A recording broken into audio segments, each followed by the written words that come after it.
Hello everyone, welcome back to this channel. In this video, I'm going to show you how to masking your photo on Adobe Lightroom. Now let's get started.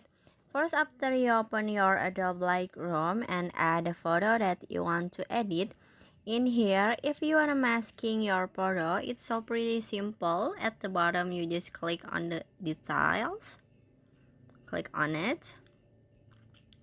And after this, in here you can click on the masking, this one. You can setting the masking just left or right like this. You can see this is the before and this is the after.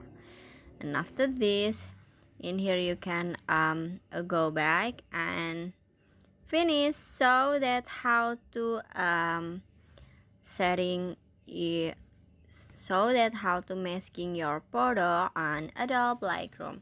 I hope you found this video to be helpful. If you enjoy with the content, please consider like, comment, and subscribe down below. Bye bye.